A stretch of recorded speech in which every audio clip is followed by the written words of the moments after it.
Star Wars Episode 9, the Fox deal, Galaxy's Edge, Disney Plus, and more. We've got a vault full of Disney secrets on today's Nerdist News. Hey, I'm Amy Vorapal, and don't worry, Jessica Chobot is coming back soon.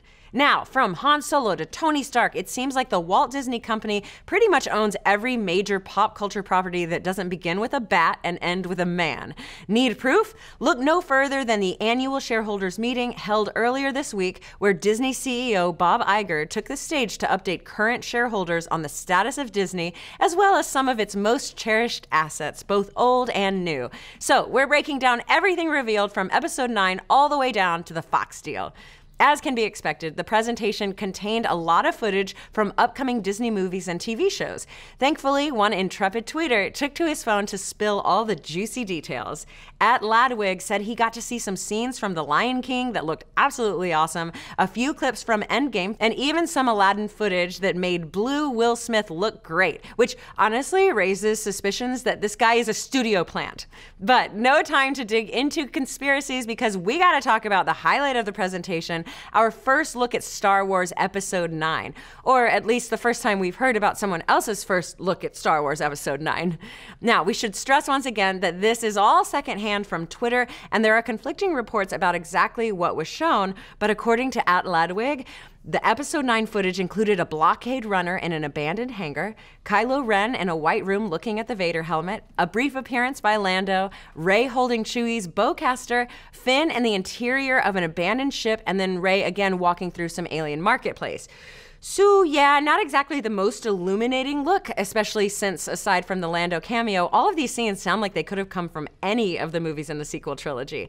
But if you're hungry for some Star Wars news that's a bit more tangible, you're in luck, because the Star Wars universe is about to get a lot more real. Iger also had a bunch of news about the soon-to-be-opened Star Wars land, Galaxy's Edge, in both Disneyland and Disney World. The Star Wars-themed sections of the parks, which will give fans a chance to actually enter the galaxy far, far away, got a huge rollout at the meeting. According to Iger, they are by far the largest lands the company has ever built. He also said that the park's centerpiece, a ride called Rise of the Resistance, that will put park goers in the middle of a climactic battle between the First Order and the Resistance, will be the most technologically advanced and immersive attraction we've ever imagined. Of course, for even more details about Galaxy's Edge, check out our Nerdist News from last week, which broke down everything Nerdist's Amy Ratcliffe got to see at Galaxy's Edge. So, when will you actually get to see all this?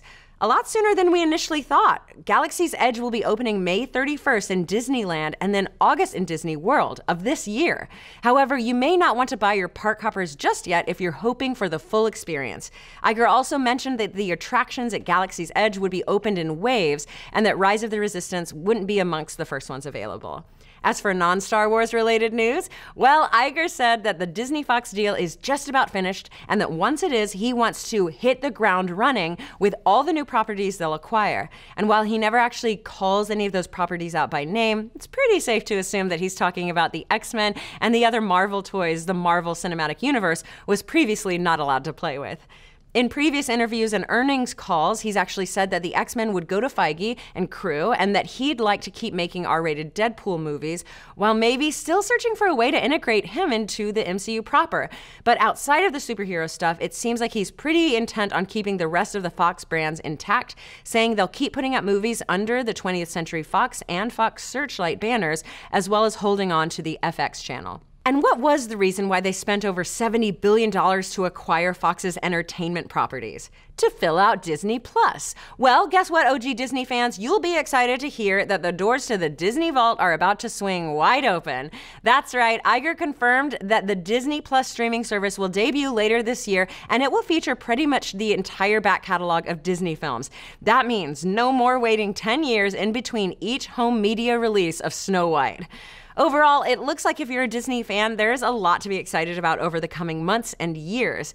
But what do you folks think? Will you be lining up day one for Galaxy's Edge? Are you going to be signing up for Disney Plus? And do you really want to see Deadpool in the MCU? Let's discuss. Thank you so much for watching. Be sure to like, subscribe, and mash that little bell to get notified every time we drop a new video or go live with a show.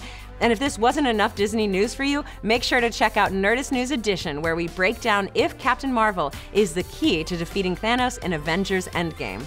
You can check Nerdist News Edition right here on Nerdist YouTube right now.